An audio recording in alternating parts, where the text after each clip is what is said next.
سورہ جمعہ کی آیت نمبر 9 سے لے کے 11 تک ایک سارا مضمون ہے جو بیان کیا گیا ہے۔ جیسا کہ مفسرین کرام فرماتے ہیں کہ سورہ جمعہ کو 3 حصوں میں تقسیم کیا گیا ہے۔ پہلا حصہ کہ ہم نے قرآن کو کس انداز سے سیکھنا اور سکھانا ہے۔ دوسرا حصہ کہ جو اپنی کتاب سے غفلت کرے گا، جیسا کہ بنی اسرائیل نے کی، اور اگر یہ امت قرآن سے کرتی ہے تو ان کا سب سے پہلے نقصان کس بات کا ہوگا کہ ان کا ایمان چلا جائے گا، اور جب ان کے ایمان کو نقصان پہنچے گا تو مرنا بہت مشکل ہو جائے گا اور حشر کو فیس کرنا بہت مشکل ہو جائے گا۔ دوسری بات جو کہی گئی تھی کہ اصل میں اس کتاب کو کیسے سیکھنا ہے کہ اس کا علم حاصل کرنا ہے اور اس سے تزکیہ کرنا ہے، اور اس کا شعور اور اس کے نور، اس کی روحانیت کو اپنے اندر اتارنا ہے۔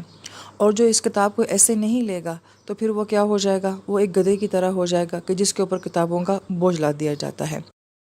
پھر جب ہم سورہ جمعہ کی آخری آیات کو دیکھتے ہیں تو اس میں جمعے کی نماز کے احکام بتائے گئے ہیں اور تجارت کے کچھ معاملات کے بارے میں تذکرہ کیا گیا ہے، تو ہمارے ذہن میں یہ سوال آتا ہے کہ اس کا جو ہے وہ سابقہ آیات کے ساتھ کیا تعلق بنتا ہے۔ تو مفسرین کرام یہ فرماتے ہیں کہ سابقہ آیات میں یہ بتایا گیا تھا کہ کتاب کو سنانا ہے، اس سے تزکیہ کرنا ہے، اس کی تعلیم دینی ہے اور اس کی حکمت سکھانی ہے، اور گویا کہ جو اس کو نہیں کرے گا، جو اس کتاب کو ایسے نہیں سیکھے گا تو وہ زوال میں چلا جائے گا۔ تو اللہ تعالیٰ نے اس زوال سے بچانے کے لیے اس امت کو جمعے کی نماز دے دی ہے، لہٰذا ہر ہفتے کے بعد امام جو ہے یہ چاروں کام اس جمعے کی نماز کے ساتھ کرتے ہیں، اور وہ ایسے کہ وہ مقتدیوں کو اللہ تعالیٰ کی آیات سناتے ہیں۔ پھر وہ جو خطبہ دیتے ہیں تو اس میں ایک امام کو یہ چاہیے کہ وہ قرآن کا جو نور ہے اور قرآن کی جو حکمت ہے یا قرآن کے جو موضوعات ہیں وہ اس طرح سے بیان کرے کہ لوگوں کا تزکیہ ہو جائے۔ تو گویا کہ یہ چاروں کام جو ہیں یہ جمعے کی نماز کے ساتھ جو ہیں وہ منسلک ہوتے ہیں، اور پھر ہر جمعے جو ہے یہ سارا معاملہ جب کروایا جاتا ہے تو گویا کہ آپ کی روح کو مرنے نہیں دیتا یہ جمعہ، یہ آپ کے ایمان کو جو ہے وہ تازہ رکھتا ہے۔ اور پھر اس کے بعد بڑی اہم بات کے درمیان والے حصے میں یہ کہا گیا تھا کہ جو کتاب کو چھوڑ دیتا ہے وہ موت سے ڈرتا ہے، وہ حشر کو فیس کرنے سے ڈرتا ہے، اور نماز کا کانسیپٹ ہی یہی ہے، اور بالخصوص جمعے کی نماز کا تو بالخصوص یہ کانسیپٹ ہے کہ سب لوگوں نے اکٹھے ہونا ہے، ایک جگہ کھڑے ہونا ہے اور ایک جگہ نماز پڑھنی ہے۔ تو گویا کہ یہ حشر کے دن کی ایک ریہرسل ہوتی ہے کہ انسان جب نماز پڑھتا ہے تو وہ ایسے ہی اللہ تعالیٰ کے سامنے کھڑا ہوتا ہے کہ جیسے کل قیامت میں اس نے اللہ تعالیٰ کے سامنے کھڑا ہونا ہے۔ تو یہ جو جمعے کی نماز ہے تو گویا کہ یہ حشر کے دن کی ایک طرح سے ریہرسل بن جاتی ہے۔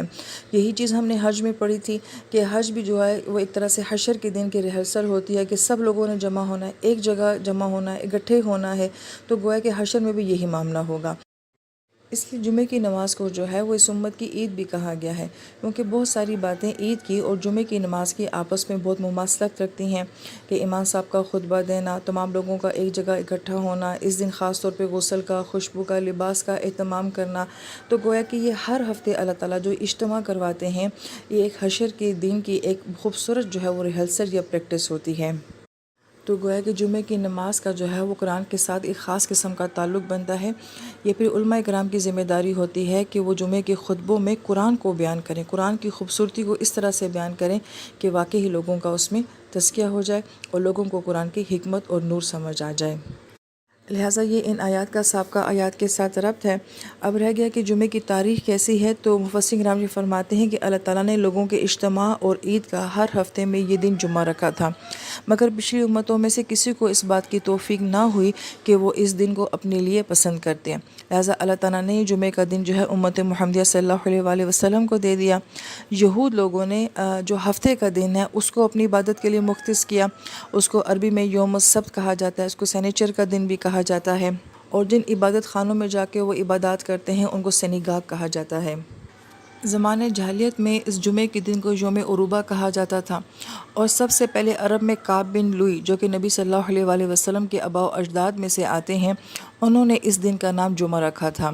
اور قریش اس دن جمع ہوتے تھے اور کعب بن لوئی خطبہ بھی دیا کرتے تھے، اور یہ واقعہ نبی پاک صلی اللہ علیہ وآلہ وسلم کی بعثت سے 560 پہلے کا ہے۔ کعب بن لوئی جو کہ نبی علیہ السلام کے اجداد میں سے ہیں، ان کو اللہ تعالیٰ نے زمانۂ جاہلیت میں بھی بت پرستی سے بچایا ہوا تھا، توحید کی توفیق دی تھی، یہاں تک کہ انہوں نے نبی علیہ السلام کی بعثت کی خوشخبری بھی لوگوں کو سنائی تھی، اور لوگوں کے دلوں میں ان کی اتنی عزت تھی کہ ان کی وفات جو کہ نبی علیہ السلام سے تقریباً 560 پہلے ہوئی تھی، اسی سے وہ اپنی تاریخ کو شمار کرنے لگے تھے۔ عرب کی جو تاریخ ہے وہ ابتدا میں بنائے کعبہ سے لی جاتی تھی کہ جب سے کعبہ شریف کو تعمیر کیا گیا تھا تب سے جو ہے اپنی تاریخ کو شمار کرتے تھے، مگر کعب بن لوئی کی وفات کے بعد سے ان کی تاریخ وفات سے جو ہے وہ تاریخ کو جاری کیا گیا۔ پھر جب اصحاب فیل کا واقعہ ہوتا ہے اور نبی علیہ السلام کی ولادت کا جو سال بھی تھا تو اس واقعے سے عرب کی تاریخ کا سلسلہ جو ہے وہ جاری ہوتا ہے۔ لہذا جو جمعے کا اہتمام تھا وہ عرب میں اسلام سے پہلے بھی جو ہے کعب بن لوئی کے زمانے سے ہو چکا تھا، اور اس دن کا نام جمعہ رکھنا بھی انہی کی طرف منسوب ہے۔ بلکہ بعض مفسرین کرام فرماتے ہیں ہم جو اپنے خطبے میں اما بعد پڑھتے ہیں یہ بھی کعب بن لوئی کی طرف منسوب کیا جاتا ہے کہ انہوں نے سب سے پہلے خطبے میں یہ الفاظ متعارف کروائے تھے۔ اور جبکہ بعض روایت میں یہ آتا ہے کہ انصار مدینہ نے نبی علیہ السلام کی ہجرت سے پہلے ہی اور ابھی جمعہ فرض نہیں ہوا تھا، انہوں نے اپنے اشتہار سے جمعے کے روز جمع ہونے کا، عبادت کرنے کا اہتمام جو ہے وہ کر رکھا تھا۔ ایون یہ کہ اگر ہم دوسرے مذاہب میں دیکھتے ہیں تو ہندو لوگ ہیں وہ جمعے کے دن کو شکروار کہتے ہیں۔ شکر یعنی کہ حسن و جمال کی دیوی کو کہا جاتا ہے، اور وار جو ہے وہ دن کو کہا جاتا ہے، لہٰذا حسن کی دیوی کی پوجا کا دن جو ہے وہ ان کے نزدیک شکروار کا دن کہلاتا ہے، یعنی کہ ہمارا جمعہ۔ اسی طریقے سے جو فرائیڈے کا لفظ ہے، فرائی سے مراد جو ہے فریقہ دیوی تھی، اور ڈے سے مراد دن ہوتا ہے، تو گویا کہ فریقہ دیوی کی پوجا کا دن یہ رومیوں کے ہاں عشق اور محبت کی دیوی سمجھی جاتی تھی، اور وہ اس دن جو ہے وہ اس کی عبادت کیا کرتے تھے۔ جبکہ دین اسلام میں حدیث مبارکہ کے مطابق جو ہے اس کو سید الایام جو ہے وہ کہا گیا، یعنی کہ جمعہ تمام دنوں کا سردار ہے۔ اور ایک حدیث پاک کا مفہوم یہ بیان کیا جاتا ہے کہ اللہ تعالیٰ نے جو ہے کل کائنات کو 6 دنوں میں بنایا، فرمایا کہ 2 دن میں زمین کو پیدا کیا، 2 دن میں آسمان کو، اور 2 دن میں زمین کی تمام مخلوقات کو، اور یہ عمل اتوار کو شروع ہوا اور جمعے کے دن کو مکمل ہوا۔ یہاں پہ پہلی بات ہمیں یہ سمجھنی چاہیے کہ اللہ تعالیٰ تو کن کہہ کے ہر چیز کو تخلیق فرما لیتے ہیں، تو یہ 6 دن کا پروسیس کیوں ہے؟ غالباً یہ بات تفسیر میں پہلے بیان ہو چکی ہے کہ صرف اس دنیا کو اور اس کائنات کو اور اس میں بسنے والی مخلوق یعنی کہ انسان کو ایک ترتیب سمجھانے کے لیے کہ ہر کام جو ہے ایک ترتیب کے ساتھ ہوتا ہے، اللہ تعالیٰ نے یہ ترتیب ہمیں بتائی ہے، ورنہ اللہ تعالیٰ کی ذات تو لمحوں میں کن فیکون کہہ کے کل کائنات کو تخلیق کرنے پہ قادر ہے، اور اس کی کافی ڈیٹیل ہے جو اپنے مقام پہ انشاءاللہ آپ سمجھ لیں گے۔ اور اس کے بعد دوسری اہم بات یہ بھی ہے کہ یہ جو 6 دن کام کا تصور ہے یہ ہمارے پاس یہودیوں کی طرف سے آتا ہے کہ اللہ تعالیٰ نے 6 دن جو ہے وہ دنیا کو بنانے میں لگائے، 7ویں دن اللہ تعالیٰ نے جو ہے وہ ریسٹ کیا، لہٰذا 7واں دن کیا ہوتا ہے وہ چھٹی کا ہوتا ہے، اور یہی جو ہے وہ آج تک کانسیپٹ چلا آ رہا ہے کہ ہفتے کا دن چھٹی ہے، سنڈے کا دن چھٹی ہے، جبکہ دین اسلام میں یہ کانسیپٹ ہی نہیں ہے کہ اللہ تعالیٰ کو آرام کرنے کی کوئی ضرورت ہے اور کوئی چھٹی کا دن منایا جاتا ہے، لہٰذا ہماری کوئی چھٹی نہیں ہوتی۔ اور بڑے افسوس سے یہ بات کہنی پڑتی ہے کہ جو قوم سب سے زیادہ چھٹیاں کرتی ہے وہ ہماری قوم ہے، جبکہ ہمارے دین میں ایسا کوئی کانسیپٹ اس طریقے سے چھٹی کرنے کا نہیں ہے۔ جیسا کہ بعض حدیث پاک سے یہ مفہوم ہمیں ملتا ہے، واللہ عالم اس کی سند کے بارے میں علماء کرام کی کیا رائے ہے، لیکن مستند کتابوں میں یہ موجود ہے بہرحال کہ افضل دن جو ہے وہ جمعے کا ہے، اور اسی دن جو ہے آدم علیہ السلام کی پیدائش، آپ کی وفات، آپ کی توبہ کا دن اور سجدہ، زمین پہ اتارا جانا، نوح علیہ السلام کی کشتی کا ساحل پہ آنا، ابراہیم علیہ السلام کی ولادت، اور آپ کا جو نمرود کی آگ سے نجات پانا، بیت اللہ شریف کی تعمیر، اسماعیل علیہ السلام کی قربانی، یعقوب علیہ السلام کی بینائی کا لوٹنا، یوسف علیہ السلام کا کنویں سے باہر آنا اور فرعون کی قوم کا جو ہے وہ غرق ہو جانا، داؤد علیہ السلام کی خطا سے معافی مانگنا، سلیمان علیہ السلام کی سلطنت ان کو ملنا، یونس علیہ السلام کی نجات کا دن، عیسیٰ علیہ السلام کی ولادت اور آپ کا اٹھایا جانا، اور ایون یہ کہ فتح مکہ، غزوہ بدر اور واقعہ کربلا، اور ایک روایت کے مطابق قیامت کا جو دن ہے، ان سب کی نسبت جو ہے وہ جمعے کی طرف کی جاتی ہے۔ لہٰذا حدیث کا معاملہ ایسا ہوتا ہے کہ اس کی سند میں جو ہے وہ مختلف قسم کے اقوال آ جاتے ہیں، مگر یہ ہے کہ علماء نے بہرحال اس کو قبول کیا ہے، اور کچھ نے اختلاف بھی بہرحال کیا ہے۔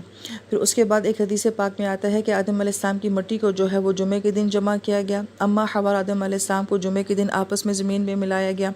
اور پھر فرمایا کہ جمعے کا اہتمام جو ہے وہ انسان کے پچھلے ہفتے کے سارے گناہوں کو معاف کر دیتا ہے، اور اس دن اللہ تعالیٰ نے قبولیت کی ایک گھڑی رکھی ہے۔ اب وہ گھڑی کون سی ہے، اس کے بارے میں علماء کرام کے 40 اقوال ملتے ہیں،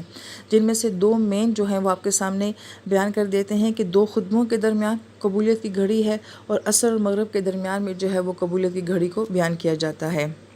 امام احمد بن حنبل رحمہ اللہ تعالیٰ فرماتے ہیں کہ شب جمعہ کو جو ہے وہ لیلۃ القدر جیسا جو ہے وہ مقام حاصل ہے۔ اب چونکہ یہ ایک امام کا قول ہے تو یہ ہم اس کو حدیث نہیں کہیں گے،